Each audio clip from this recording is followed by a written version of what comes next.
Hoy hablaremos de los transistores, en específico del BJT. Es un dispositivo semiconductor de 3 terminales, donde la señal en uno de los terminales controla la señal de los otros dos. Están construidos normalmente de germanio y silicio. Se utiliza mayormente para amplificar la señal en fuentes de poder reguladas o interruptores. El transistor BJT. El transistor bipolar de unión es un dispositivo de 3 terminales, 2 uniones y doble polaridad. Aquí podemos observar cómo está formado por la unión de material tipo P y tipo N a manera de capas, y vemos sus dos clasificaciones, BJT-NPN y BJT-PNP. Las capas de los extremos de mayor espesor corresponden a los terminales emisor y colector, y la capa central de menor espesor al terminal base. La capa del terminal E tiene mayor nivel de impurezas, indicando alta conductividad debido a los portadores mayoritarios. La capa del terminal C está menos dopada, por lo cual es un poco menos conductiva. La del terminal B posee un ligero nivel de impurezas, tiene una alta resistencia para los portadores mayoritarios, es decir, es una capa de baja conductividad. Para que un transistor funcione, se tiene que polarizar en uniones NP o PN del dispositivo. Dependiendo del tipo de polarización que tengamos en cada unión, obtendremos un transistor operando en una zona de trabajo específica, así como se muestra en la tabla. Ejemplo, cuando tenemos una unión emisor-base con polarización directa y está en la zona de operación activa, su característica es el voltaje de salida mayor a 0 y la corriente de salida mayor a 0. O cuando tenemos una unión BC polarizado inversamente, su zona de operación es corte y se caracteriza porque su corriente sea casi 0. BJT-PNP en la zona activa. Aquí podemos observar la polarización de las uniones en un transistor BJT-PNP. En un BJT-PNP, la conductividad se presenta desde el terminal emisor hacia el terminal conductor con una muy baja corriente hacia el terminal base. Esto sucede debido a que la unión EB está polarizada directamente y la barrera de potencial es estrecha, lo que permite el flujo de portadores mayoritarios del material tipo P al tipo N, mientras que la unión BC está polarizada inversamente y no hay flujo de portadores mayoritarios, pero sí se presenta un flujo de portadores minoritarios del material tipo N al tipo P. Ya que la capa del terminal base tiene muy baja conductividad, muy pocos portadores mayoritarios irán hacia ese terminal. La mayor parte de los portadores mayoritarios que vienen de la unión EB, al llegar al material tipo N de la unión BC, se convierten en portadores minoritarios que provocan la conductividad. Todo esto permite establecer una ecuación para las corrientes en un BJT-PNP, donde la corriente del emisor es igual a la corriente de la base más la corriente del colector.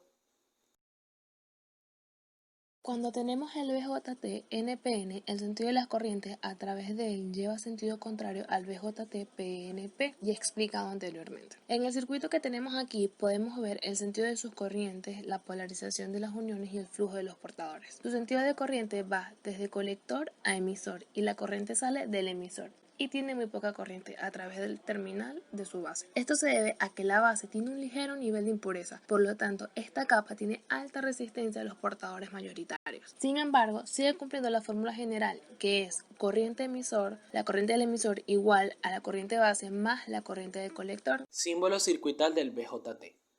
Para el BJT-PNP y el NPN, el símbolo es similar, diferenciándose solo en el sentido de la corriente de cada dispositivo. Como se puede observar, en el PNP la flecha sale del terminal emisor y entra en la base, mientras que en el NPN la flecha sale de la base y entra en el terminal emisor.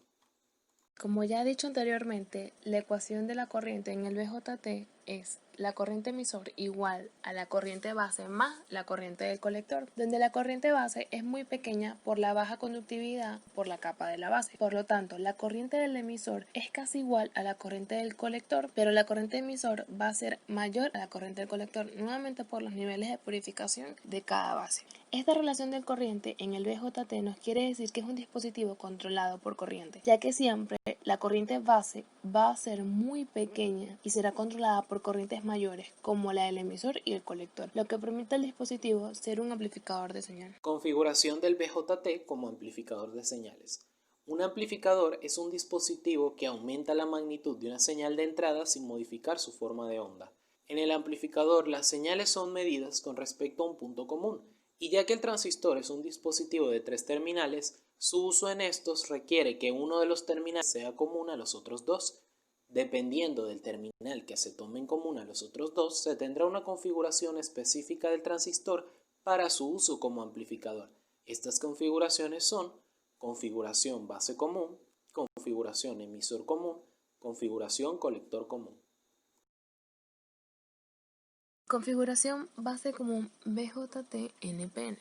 Este nombre deriva del hecho en el que el transistor, ya sea PNP o NPN, en la configuración de su entrada y su salida son comunes, y su base, por lo regular, es la terminal más cercana a la Tierra. La relación de proporcionalidad entre las dos corrientes viene dada por el factor amplificación de corriente de base común, que viene dado en el símbolo alfa. Por ser base común, existe cierta proporcionalidad, donde la corriente del emisor es casi igual a la corriente del colector. El factor amplificación de corriente común es el alfa, como ya he dicho antes. Para calcular el alfa, la salida de voltaje es constante, donde la corriente emisor es mayor a la corriente colector. Alfa va a ser casi 1 y menor que 1, y su fórmula es alfa igual a la corriente emisor entre la corriente colector. Esta configuración no genera ganancia, genera tensión, debido a que los valores de la corriente de salida van a ser menores a 0. Esto quiere decir que la corriente colector base será menor que la corriente emisor base. Configuración emisor común. En esta configuración, el emisor es común tanto a las terminales de entrada como de salida. En este caso es común tanto a la terminal de base como a la de colector. La relación de proporcionalidad entre la corriente de salida IC y la corriente de entrada IB viene expresada por el factor de amplificación de corriente de emisor común beta. El valor de beta se mide en corriente continua para un punto de operación estático del transistor, una salida fija, como beta es igual a la corriente del colector sobre la corriente de la base. El valor de beta puede relacionarse con el valor de alfa a partir de la ecuación de corrientes del BJT, con lo que tenemos que alfa es igual a beta sobre beta más 1 y beta es igual a alfa sobre 1 menos alfa. Esta que observamos aquí es la configuración de transistor que se encuentra más a menudo. En esta configuración de colector común, la amplificación de corriente es muy parecida a la que realiza la configuración emisor común, con la pequeña diferencia en que la configuración del colector común la salida está en la fase de entrada. La ganancia de voltaje es ligeramente menor que la unidad. Esta configuración se caracteriza por tener una impedancia alta de entrada y una baja impedancia en salida. Este tipo de configuraciones se usa como convertidor de impedancia y como aisladores. Curvas características del BJT. El comportamiento del BJT se representa gráficamente a través de dos curvas que son propias de cada configuración. La curva de entrada relaciona la corriente de entrada con el voltaje de entrada para mostrar gráficamente el voltaje de salida. Las curvas de salida relacionan la corriente de salida con el voltaje de salida para los diferentes valores de corriente de entrada constante. Cada curva de salida corresponde a una curva de corriente de entrada constante. Aquí podemos observar el juego de curvas tipo hipérbola que limitan la operación del transistor con respecto a los niveles de potencia disipada por el dispositivo. En la zona activa se ubica aquí el transistor para poder hacer uso como amplificador de señal, aprovechando las propiedades de linealidad en el análisis circuital que se hace. La salida del transistor, tanto en corriente como en el voltaje, son valores positivos, los cuales se mantienen constantes sobre la curva de entrada seleccionada. La zona activa es un poco limitada en cuanto al voltaje para valores de voltaje de salida del transistor. En la zona de corte, como se puede ver en la gráfica, se caracteriza por tener una corriente de salida en el transistor casi cero, por lo que en esta zona el dispositivo actúa como un circuito abierto, muy usado para interruptores. Está limitado por el valor de la corriente de fuga, que indica el tope de la zona corte. Zona de saturación. El transistor presenta un voltaje de salida aproximadamente cero, por lo que puede representarse como un cortocircuito. Esto es útil en interruptores. Esta se limita para valores de salida del transistor por debajo del voltaje de saturación, en este caso VCE-SAT. el cual es un valor suministrado por el fabricante en las hojas de datos del dispositivo. Zona invertida. Permite tener salidas negativas en el transistor tanto en corriente como en voltaje. La ubicación del transistor en esta zona no tiene gran utilidad en la amplificación de señales. Especificaciones del fabricante. El transistor posee una hoja de datos con varios parámetros característicos del dispositivo. Algunos de los más utilizados están listados aquí.